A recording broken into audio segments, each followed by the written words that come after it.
Hi, everybody. I recently had the experience and honor of being able to do an Instagram takeover for the Carve Out Time for Art page. And I decided it would be fun to complete a painting over the course of the day and share my progress. So, what you're about to see are a bunch of individual videos that I made throughout the day and posted on Instagram showing my progress with the painting.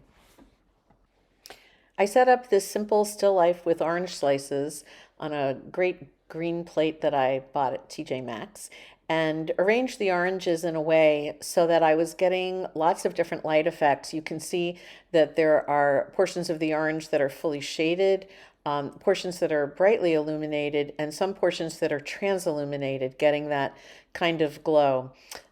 Then I played around with my phone as a viewfinder. I was using a square canvas and I wanted to come up with a cropping that was pleasing to me. And this was the design that I ended up with.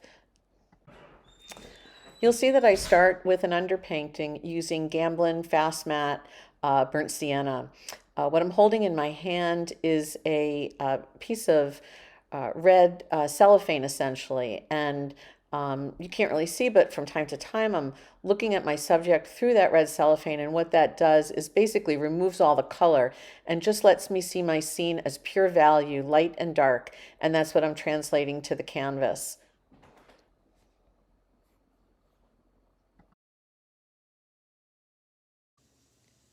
Hey everybody, I am going to get ready to do some color mixing, and before I do that I wanted to show you just really quick my setup and my palette.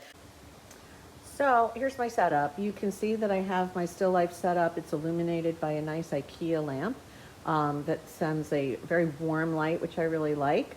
My setup is on a standing desk, and I find that very helpful to be able to raise and lower.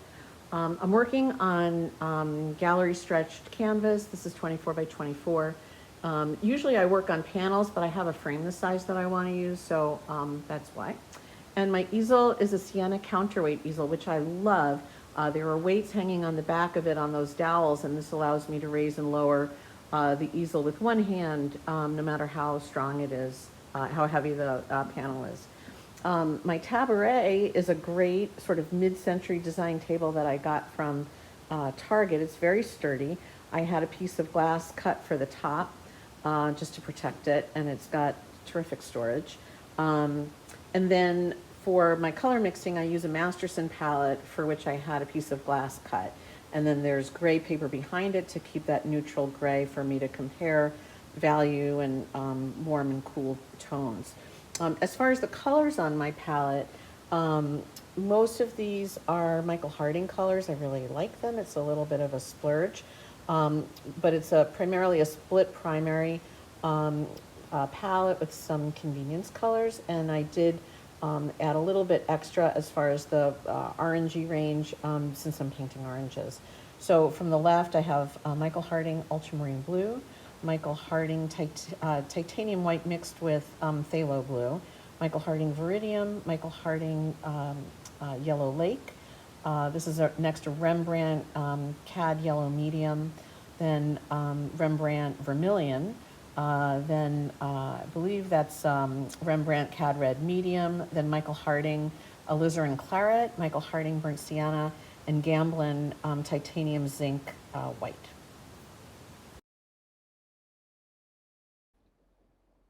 So I've sped up this part for you in real time. I think it was probably close to 2 hours. But what you see me doing is basically starting with my darks and really massing in color. You'll hear that term used. And it means that I'm not trying to make any of the subtle modifications of what I see. I'm basically putting in the average color, the average value of what I'm seeing. I'll go back in later and do some of the more mild modifications in terms of places that have a little extra light from reflection or some subtle color differences. But right now, my mission is to get the canvas covered. And so I'm basically, like I said, starting from the darks. The oranges in deep shade were really this very deep, warm red. where they were in full sunlight, as you see there, they were more orange and they were lighter, but they were also more desaturated. That's the area where the light kind of sparkles on it, and it looks much lighter. The color of the rind also changes, of course, whether it's in sun or shadow. Where it was in darkest shadow, it was definitely a more brawny, dark orange. But at that lower right corner where the form kind of curves, it had a more greenish glow cast, at least that's what I saw. Now I'm just putting in the sort of average color of the plate where it's illuminated, and addressing that. Um, like I said, a lot of this is just big areas to cover. I'm probably not using a big enough brush there. It looks like it's a pretty small brush to cover that big an area. So that's the front edge of the plate where it's in shadow. There's always a really dark area right where the plate kind of touches the ground, and at that junction between the bottom of the plate and then the shadow that it casts on the surface. And so I've deepened up that area there as well. I'm filling in now the color of the rind of the orange, and that is, as I said before, always interesting to me. I've seen so many different paintings and seen it painted blue, painted green, painted orange. And what's so funny is that somehow it all works.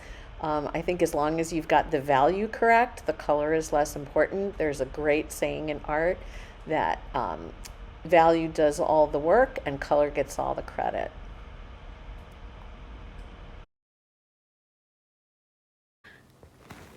All right, fast forward a couple of hours, and here's where we're at. I'm pretty happy with this. There are a few details that are a little too obvious. I'll probably soften some edges. My palette is a mess. I certainly changed the colors that I started with a little bit here and there.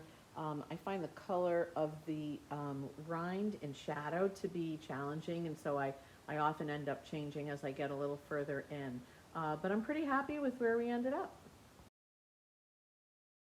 Well, you'll all be very happy to know that after months of complaining about the audio quality when I do a video on my iPhone, I finally got a replacement in the mail, and so far it seems to be working. So future videos hopefully will not have the audio problems that my past videos have had. Anyway, thanks for tuning in with me, and I hope you all have a great day.